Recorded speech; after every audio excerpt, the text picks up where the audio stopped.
우리의 죄를 대속하신 예수 그리스도, 그 주님을 늘 기억하고 늘 사랑하고 늘 찬양하며 살아가는 저와 여러분이 되길 축복합니다.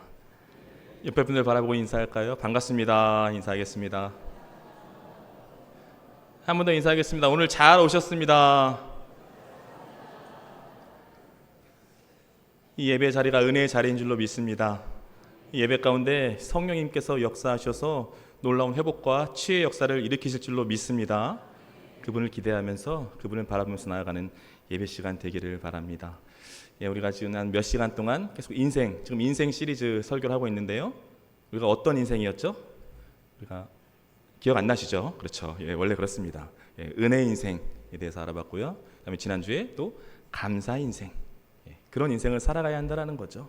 이어서 오늘은 말씀 인생입니다. 말씀에서 길을 찾고 말씀에서 모든 인생의 해답을 얻는 그런 인생을 살아가야 한다는 거죠. 오늘 그래서 이 말씀에 대해서, 말씀 인생에 대해서 말씀을 나누도록 하겠습니다. 오늘 본문은 느헤미야서입니다. 이 느헤미야서는요, 구약 성경에 기록된 역사서 중에 가장 마지막, 가장 끝에 기록된 책이에요. 솔로몬 이후에 이 이스라엘, 우리가 잘 아는 이스라엘이라는 이 한 나라는 북이스라엘과 남유다로 분열되게 됩니다. 그래서 400년의 시간을 보내게 돼요. 그것을 바로 분열 왕국 시대다, 그렇게 이야기합니다. 그리고 시간이 흘러 북이스라엘은요, 기원전 722년에 아수르라는 나라에 대해서 멸망당하고요. 더 시간이 흘러서 남유다는 기원전 586년에 우리가 잘 아는 나라죠, 바벨론이라는 나라에 멸망당하게 됩니다. 특별히 남유다는 이 바벨론으로 끌려가게 돼요. 바벨론으로 끌려가서 그 남유다 백성들은 70년간 포로 생활을 하게 된다는 거죠. 이게 성경의 역사입니다. 그런데 이렇게 남유다 백성들이 바벨론에서 포로 생활을 하고 있을 때 국제 정세가 바뀌게 돼요. 그러니까 세상이 바뀌게 되는 거죠. 그러니까 바벨론이라는 철옹성입니다. 절대 무너지지 않는 전 세계 최강국 바벨론, 그 바벨론을 넘어서는 나라가 등장이 된다는 거예요. 그 나라가 어떤 나라냐? 바로 바사라는 나라입니다. 바사라고도 하고요, 우리가 페르시아라고 이야기합니다. 이 바사라는 나라가 너무나도 강대해져서 철옹성인 절대 무너지지 않을 거라는 그 바벨론을 무너뜨립니다. 결국 뭐냐면 지금 바벨론의 이 포로로 잡혀와 있는 이 남유다 백성들은요, 저절로 바사의 포로가 되는 거예요. 페르시아의 포로가 되는 겁니다.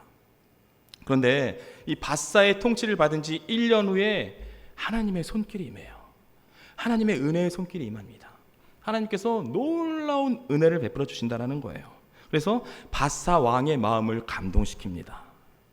그래서 당시 바사 왕인 고레스 왕이 칙령을 발표하는데요, 우리가 이것을 고레스 칙령이라고 얘기합니다. 근데 그 칙령의 내용이 뭐냐? 그 내용이 중요하죠. 그것은 바로 지금 포로로 잡혀와 있는 이 남유다 백성들을 고향으로 돌려보내라는 거예요. 이제 풀어주라는 겁니다. 본국인 예루살렘으로 귀환시키라는 거예요. 이런 어마어마한 은혜의 칙령을 내려주신다는 거죠.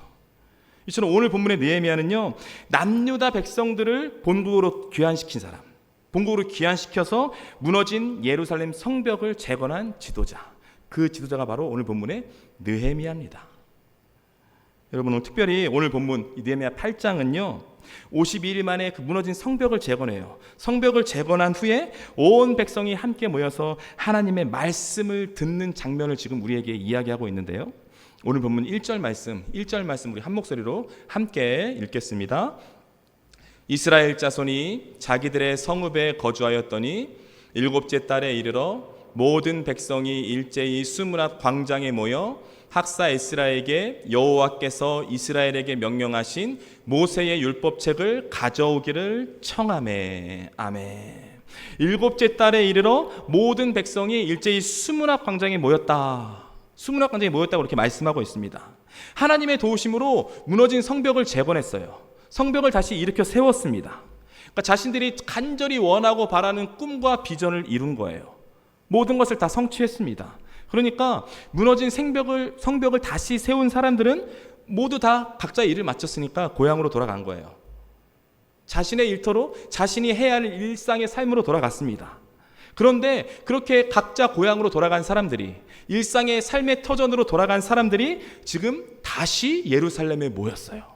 다시 모였습니다. 그리고 학사 에스라에게 말씀을 가져와 달라, 말씀을 가져와서 좀 우리에게 읽어달라, 그렇게 지금 요청하고 있는 거예요. 그렇다면 여러분, 이 백성들은 왜 에스라에게 말씀을 읽어달라고 요청하고 있는 것일까? 왜 지금 이런 모습을 보이고 있는 것일까? 여러분 보세요. 지금 이제 자신들이 정말 간절히 원하고 바라던 성벽 재건이 끝났습니다. 무너진 성벽을 다시금 세웠어요.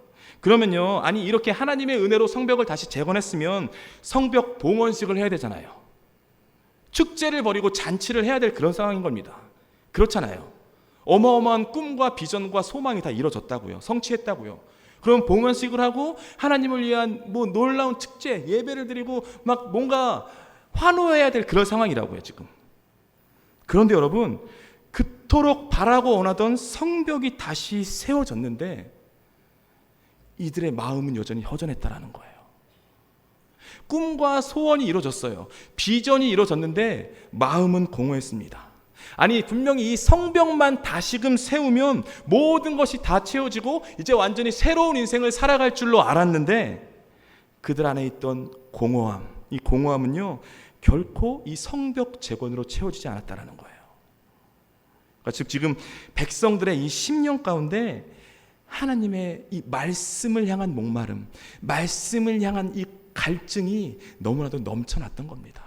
그래서 지금 다시 모여서 말씀을 좀 들려주십시오.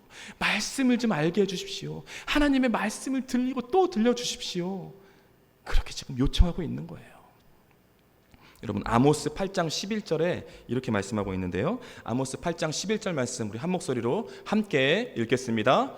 주 여호와의 말씀이니라. 보라 날이 이를지라 내가 기근을 땅에 보내리니 양식이 없어 주림이 아니며 물이 없어 가람이 아니요 여호와의 말씀을 듣지 못한 기갈이라. 아멘. 여러분 오늘날 이 시대를 말씀에 대한 갈급함이 없는 시대라고 말합니다. 갈급함이 없다고 그래요. 근데 그게 참 아이러니한 거예요. 왜냐? 지금은요 여기저기서 말씀이 쏟아져 나오는 말씀의 홍수시대입니다. 우리 그런 시대 살고 있잖아요. 핸드폰 하나만 있으면요 수없이 유명한 목사님들의 설교를 언제나 어디에서든지 듣고 싶을 때 들을 수 있어요. 지금 말씀의 홍수시대 살고 있습니다. 그런데 여러분 말씀의 홍수시대에 살고 있기 때문에 바로 그렇기 때문에 말씀의 소중함, 말씀에 대한 간절함을 잃어버렸다는 거예요. 아이러니한 거죠. 말씀의 홍수시대죠. 그러니까 정말로 홍수가 났어요. 홍수가 났기 때문에 그야말로 먹을 물은 없는 겁니다. 지금 그런 시대라는 거예요. 너무나 쉽게 말씀을 들을 수 있어요. 너무나 쉽게 말씀을 접할 수 있으니까 말씀을 소중하게 여기지 않습니다. 말씀을 귀하게 여기지 않아요. 즉 뭐냐면 말씀에 대한 절박함, 말씀에 대한 간절함이 없고요. 내 영혼을 말씀으로 채우려고 하지 않습니다. 그러니까 많은 그리스도인들이요 세상에 살아가면서 세상에서 선한 영향력을 나타내며 살지 못하는 거예요. 세상을 정복하고 세상을 압도하고 세상에서 담대한 그리스도인, 거룩한 하나님의 자녀로 살아가야 되는데 말씀이 채워지지 않으니까, 말씀으로 내 삶을 이끌어가지 못하고 말씀 가운데 그 삶에 순종하며 살지 못하니까, 말씀에 대한 절박한 간절함이 없으니까 세상 가운데 선한 영향력을 끼치며 살지 못한다는 거예요. 그러니까 내 심령 가운데, 내 인생 가운데 선함과 아름다움이 드러나지 않게 되는 거죠. 왜? 말씀이 없으니까. 말씀이 채워지지 않았으니까. 이건 뭐냐면 이 성벽이라는 하드웨어죠. 성벽이라는 하드웨어가 아무리 튼튼하고 아무리 멋있고 아무리 든든하게 세워졌다고 할지라도 하나님의 말씀이라는 이 소프트웨어죠. 성벽이 하드웨어면 말씀은 소프트웨어예요. 이 하나님의 말씀이라는 소프트웨어가 내 영혼에, 내 심령에 채워지지 않으면요 그 성벽은요 곧 무너질 거예요. 그 성벽은 곧 무너지는 부실공사라는 겁니다. 사랑하는 여러분, 하나님의 이 말씀, 하나님의 이 진리의 말씀만이 우리 영혼의 가장 기름진 양식이 되는 줄로 믿습니다. 세상 그 무엇으로도 우리의 영혼을 채울 수가 없어요. 내 꿈을 이룬다고 하더라도, 내가 간절히 원하고 바라는 그 비전을 다 성취한다고 할지라도, 세상의 성공과 모든 것을 다 가지고 다 이룬다고 할지라도 우리의 영혼은요 결코 만족을 경험할 수가 없더라는 거예요. 왜냐하면 우리의 영혼은 오직 하나님의 진리의 말씀이 임해야만 만족할 수 있기 때문입니다. 우리의 심령이 그렇다라는 거예요. 그렇다면 여러분, 지금 여러분의 영혼을 여러분은 무엇으로 채우고 계십니까? 무엇으로 채우고 계신가요? 여러분의 그 외롭고 공허한 마음, 그 마음을요, 세상의 것으로 채우는 것이 아니라 오직 하나님의 말씀으로 채우십시오. 말씀으로 채워가세요. 세상을 쫓아 살아가는 것이 아니라 하나님의 말씀만 쫓아 살아가십시오. 늘 말씀을 쫓아가고 늘 말씀을 따라가고 말씀으로 충만히 채우는 사람만이 이 세상 가운데 선한 영향력을 나타낼 수 있는 줄로 믿습니다. 부디 늘 말씀 앞에 서고 말씀으로 채우는 저와 여러분이 되길 축복합니다. 이어지는 본문 2절 3절 말씀인데요, 2절 3절 말씀 한 목소리로 함께 읽겠습니다. 일곱째 달 초하루에 제사장 에스라가 율법책을 가지고 회중 앞 곧 남자나 여자나 알아들을 만한 모든 사람 앞에 이르러 수문 앞 광장에서 새벽부터 정오까지 남자나 여자나 알아들을 만한 모든 사람 앞에서 읽음에 뭇 백성이 그 율법책에 귀를 기울였는데. 아멘. 모든 백성들이 수문 앞 광장에 모여 새벽부터 정오까지 말씀에 귀를 기울였다, 그렇게 말씀하고 있습니다. 새벽부터 정오까지예요. 거의 말해서 한 6시간 정도를 말씀을 집중해서 귀를 기울였다라는 거예요.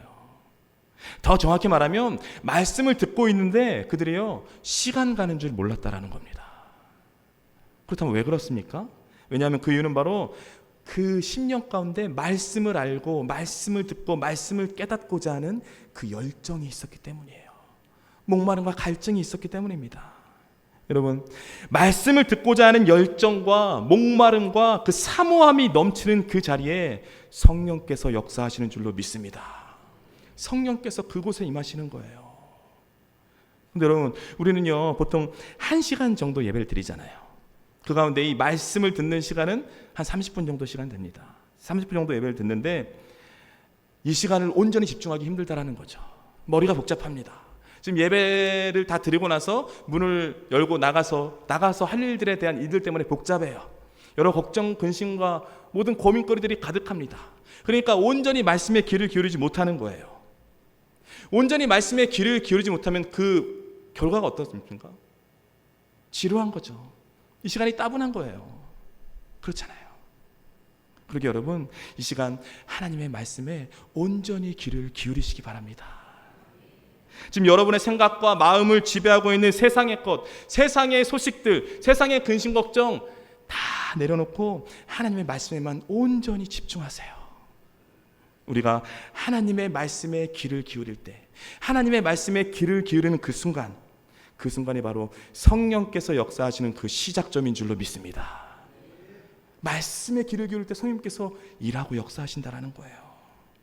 그렇게 성령님께서 역사하시면요, 그 자리에는 지루함이 없는 겁니다.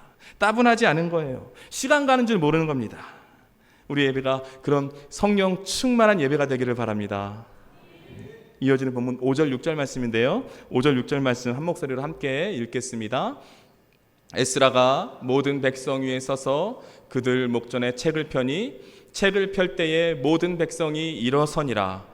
에스라가 위대하신 하나님 여호와를 송축하매 모든 백성이 손을 들고 아멘 아멘 하고 응답하고 몸을 굽혀 얼굴을 땅에 대고 여호와께 경배하니라. 아멘. 본문을 보면 에스라가 하나님의 말씀을 펼치자마자 모든 백성이 어떻게 했어요? 일어났습니다. 왜 일어났을까요? 말씀에 대한 권위죠. 하나님 그분이신 말씀을 딱 피니까 모든 성도들이 일어난 거예요. 그리고 그 말씀을 낭독하기 전에 에스라가 하나님을 찬양합니다. 하나님을 송축하니까 백성들이 뭐라고 합니까? 아멘, 아멘 화답하면서 함께 경배했다라고 지금 말씀하고 있어요. 그럼 이 말씀이 우리에게 뭘 전해주는 것인가? 이 말씀이 의미하는 게 뭔가?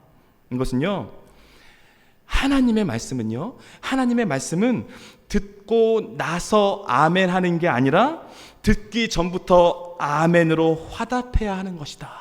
그걸 지금 우리에게 말씀하고 있는 거예요.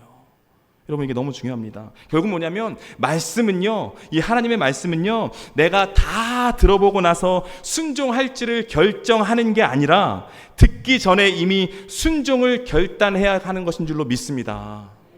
듣기 전에 아멘으로 순종하겠다고 결단하고 나아가는 거예요. 왜 그렇습니까? 왜냐하면요, 이 하나님의 말씀은 절대 변하지 않는 진리의 말씀이기 때문에. 여러분 보세요. 많은 믿음의 사람들이, 많은 그리스도인들이 말씀을 듣죠.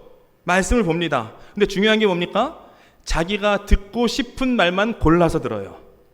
듣고 싶은 말씀만 골라서 봅니다. 그렇잖아요.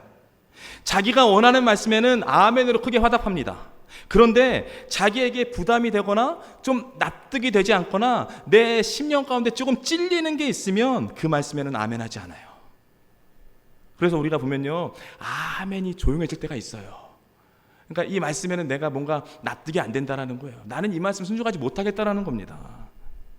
설교를 듣다가 내 귀에 조금이라도 거슬리는 게 있으면 이것을 더 이상 나에게 주신 하나님의 말씀이 아니다 라고 듣지 않는다라는 거예요. 근데 많은 믿음의 사람들이 그렇습니다. 그러나 여러분, 절대로 이랬으면 안 돼요. 이거는 말씀을 듣는 사람들의 자세가 아닙니다. 말씀을 듣는 사람들의 모습이 아니라는 거예요.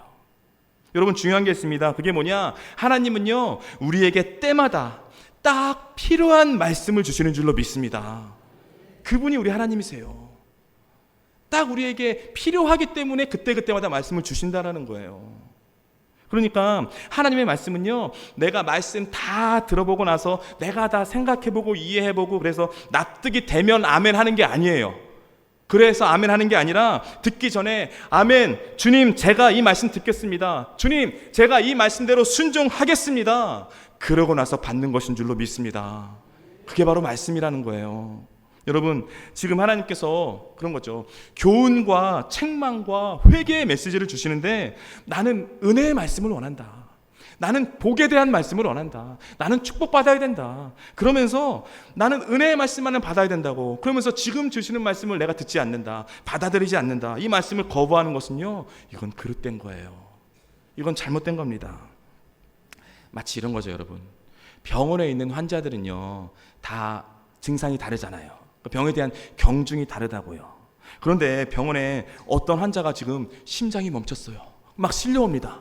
위급 상황인 거예요. 지금 전기 충격을 하지 않으면 도저히 깨어날 수 없는 정말로 위급 상황인 거죠. 전기 충격하지 않으면 지금 살아날 수가 없어요. 그런데 그런 환자가 들어왔는데 지금 그 환자에게 뭐 영양제 주사를 놔봤자 아무 소용 없는 거잖아요. 그건 소용없는 겁니다. 왜냐하면 그 환자에게 아무리 영양제 주사 놔봤자, 포도당 주사 놔봤자 이 환자 다시 안 살아나요. 전기 충격을 줘야 돼요. 어마어마한 전기 충격을 줘야 됩니다. 그런 환자에게 영양제 주사는 소용없는 거잖아요. 그러니까 뭐냐면 하나님께서 지금 나에게 필요하기 때문에 심판의 메시지를 주시는 거고요. 나에게 필요하기 때문에 회개의 메시지를 주시는 거고, 나에게 필요하기 때문에 교훈과 책망의 메시지도 주는 겁니다. 교훈과 책망의 메시지가 있는데 이거 내 말씀 아니다. 나는 은혜의 말씀 들으러 왔는데 이거 내 거 아니다. 그렇게 받아들이지 않는 것은요, 하나님의 말씀을 내 마음대로 취사 선택하는 거예요. 내 마음대로 필터링하는 거예요. 내 마음대로 걸러내는 겁니다. 여러분, 말씀은 절대 그렇게 들으시면 안 됩니다. 말씀 그렇게 듣는 게 아니에요.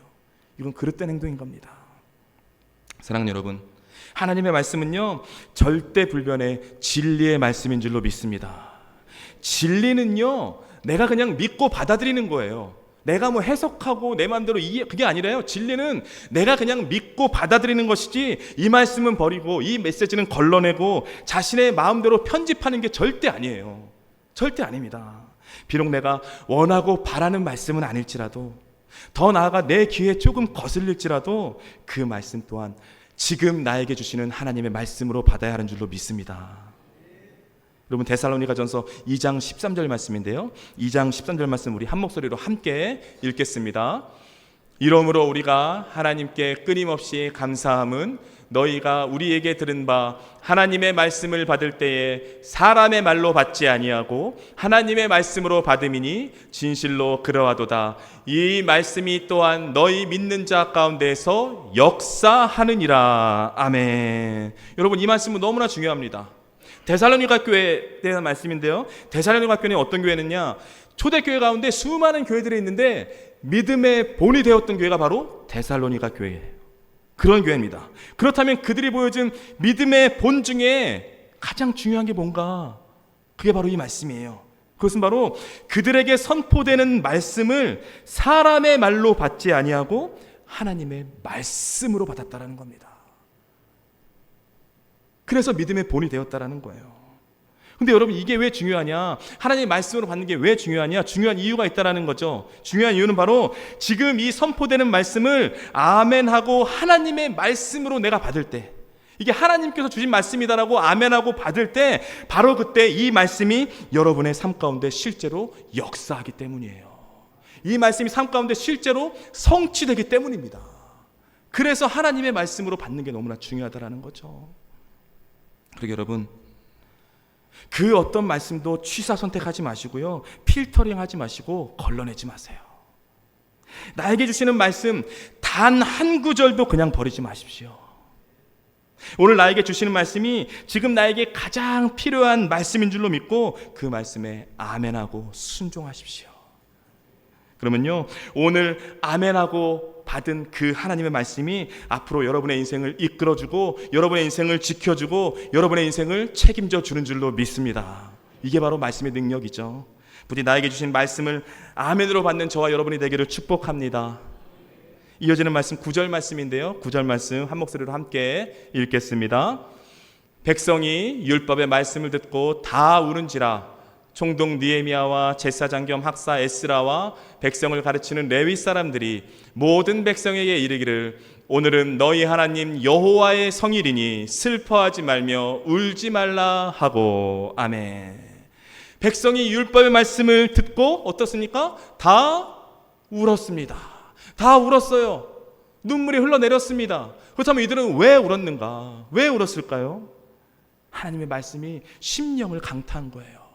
말씀이 심령으로 움직였습니다. 심령으로 움직이니까 나의 부족함, 나의 죄악들이 다 드러난 거예요. 그래서 하나님의 말씀 앞에서 통회하면서 지금 회개의 눈물을 흘리고 있는 겁니다. 여러분, 바라옵기는요, 하나님의 말씀 앞에 엎드려 통회하는 그 믿음을 다시 회복하기를 원합니다. 메말라버린, 잃어버린 그 눈물을 다시 회복하기를 원합니다. 왜냐하면 하나님 말씀 앞에 엎드려서 통회하고 눈물 흘리는 그 사람만이 하나님께서 부어주시는 놀라운 은혜를 경험할 수 있기 때문이에요. 여러분, 오늘 9절 하반절을 보면 느헤미야 에스라가 통회하며 회개의 눈물을 흘리고 있는 사람들에게 슬퍼하지 말아라, 울지 말아라, 지금 이렇게 권면하고 있어요. 이것은요, 더 이상 회개하지 말라는 게 앞으로 회개하지 말라는 게 아닙니다. 앞으로 말씀 앞에 통회하지 말라는 그런 말씀이 아니라, 이 말은 즉슨 이제는 하나님의 사랑과 그 용서를 확신하고 더 이상 슬퍼하지 말라는 거예요. 그러면서 느헤미야가 백성들에게 이렇게 말합니다. 10절 하반절인데요, 이날은 우리 주의 성일이니 근심하지 말라, 여호와를 인하여 기뻐하는 것이 너희의 힘이니라 하고. 아멘. 여호와로 인하여 기뻐하는 것이 너희의 힘이니라. 하나님 한 분을 인하여 기뻐하는 것이 그리스도인들의 진정한 힘과 능력이 되는 줄로 믿습니다. 그분을 기뻐하는 게 힘인 거예요. 그렇다면 과연 누가 하나님을 기뻐할 수 있는가? 누가 하나님을 기뻐할 수 있습니까? 여러분, 오직 하나님의 말씀 앞에 엎드려 통회하며 눈물 흘리는 사람, 그 사람이 진정 하나님을 기뻐할 수 있는 줄로 믿습니다. 왜냐하면요, 하나님 앞에 눈물 흘리며 간절히 외치며 울부짖는 그 사람을요, 하나님께서 그냥 내버려 두시지 않기 때문에 그래요. 그 눈물 흘리는 사람의 눈물을 그냥 내버려 두지 않습니다. 하나님께서는요, 그 눈에서 흐르는 그 눈물을요, 기쁨으로 바꿔주시고요, 슬픔을 평안으로 바꿔주시고, 모든 근심을 주님을 향한 기쁨과 평안으로 회복시켜 주시는 분인 줄로 믿습니다. 그 하나님께서 그렇게 바꿔주신다라는 거예요. 변화시켜 주신다라는 겁니다. 그러니까 결국 말씀 앞에 엎드리는 사람만이 놀라운 변화, 놀라운 은혜를 체험할 수 있고요, 진정 하나님 한 분만을 기뻐하는 인생으로 변화될 수 있는 겁니다. 그러게 여러분, 날마다 하나님의 그 말씀 앞에 엎드리십시오. 엎드리세요. 세상의 드라마나 영화 보고 나서 울고 웃는 그런 인생이 아니라 하나님의 말씀 앞에 울고 웃는 그런 인생을 살아가십시오. 말씀 앞에서 눈물을 흘리고 말씀 앞에서 기뻐할 수 있는 그런 인생이야말로 진정 복된 인생인 줄로 믿습니다. 여러분, 말씀이 우리에게 들어오기까지, 이 성경책이 우리에게 전해지기까지 수많은 사람들이 고통과 고통의 눈물을 흘렸습니다. 고난을 다 지나갔다고요. 이 말씀이 우리에게 들어오기까지 수많은 사람들이 목숨을 걸었습니다. 말씀이 우리에게 쉽게 전해진 게 아니에요. 그리고요, 이 말씀, 이 성경이 전달되는 곳마다, 전해지는 곳마다 놀라운 역사가 일어났어요. 놀라운 일이 벌어졌습니다.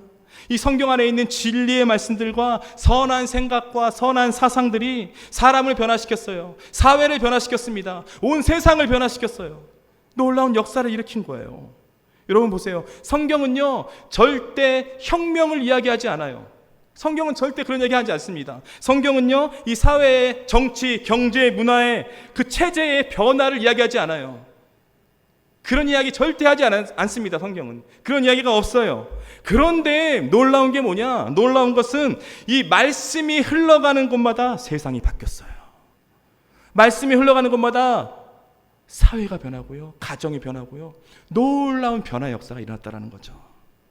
말씀이 흘러가는 곳마다 노예제도가 폐지되고요, 말씀이 흘러들어가니까 여성들의 인권이 보장되고 어린아이들을 학대하는 것을 막는 법들이 제정됐습니다. 말씀이 들어가니까요, 법이 바뀌고 가치관이 바뀌고 사회의 사상이 다 바뀌어버렸어요. 이게 바로 말씀의 힘과 능력인 줄로 믿습니다. 결국 뭐냐면 인본주의에 근거한 이 세상의 사상들, 이 세상의 운동들은요, 절대 이 세상을 변화시키지 못해요. 변화시킬 것 같지만 변화시키지 못합니다. 오직 절대 진리인 이 말씀이 흘러 들어갈 때 이 세상의 모든 사상과 모든 가치관과 견고한 진들이 다 무너지게 되는 줄로 믿습니다. 말씀이 세상을 변화시키는 거예요. 그렇다면 여러분, 우리의 영혼과 우리의 가정과 우리의 일터와 더 나아가 이 나라를 어떻게 변화시킬 수 있습니까? 어떻게 변화시킬 수 있나요? 여러분, 잠자고 있는 우리의 영혼 가운데 하나님의 말씀이 들어가야 할 줄로 믿습니다. 무너진 우리 가정 가운데 이 생명의 말씀이 흘러 들어가야 할 줄로 믿습니다. 동성애와 차별과 혐오로 가득한 이 세상 한가운데 절대 진리의 이 말씀이 흘러 들어가야 할 줄로 믿습니다. 그러면요, 이 생명의 말씀, 이 진리의 말씀이 죽어가고 있는 우리 영혼과 우리 가정과 이 나라 이 민족을 다시 살려내게 될 줄로 믿습니다. 이게 말씀의 능력인 거예요. 사랑하는 우리 부흥제일교회 성도 여러분, 오늘 하나님께서 느헤미야와 이스라엘 백성에게 원하셨던 것, 진정 원하셨던 것은요, 무너진 성벽을 다시 세우는 게 아니었어요. 무너진 성벽을 다시 세우는 것이 아니라 우리의 무너진 신앙을 다시금 바로 세우는 것이었습니다. 하나님께서 원하시는 것은 그거였죠. 결국 뭐냐면 예루살렘 성벽보다 더 중요한 것은 저와 여러분의 인생의 성벽인 줄로 믿습니다. 그리고 여러분, 하나님의 말씀과 늘 함께 살아가십시오. 단 하루도 하나님의 말씀을 놓치지 마세요. 하나님의 말씀에 여러분의 인생을 다 거십시오. 다른 그 무엇이 아니라 오직 말씀으로, 이 진리의 말씀으로, 생명의 말씀으로 여러분의 인생의 성벽을 세워 나가십시오. 그러면요, 이 말씀 안에서 가정이 변화되고 자녀가 변화되고 교회가 변화되고 이 세상이 변하는 놀라운 역사를 반드시 체험하게 될 줄로 믿습니다. 그렇게 부디 바라옵기는요, 하나님의 말씀이 내 인생의 성벽이 되어서 매일매일 그 말씀 앞에서 울고 웃는, 그 말씀으로 충만한 저와 여러분의 인생이 되길 주님의 이름으로 축복합니다.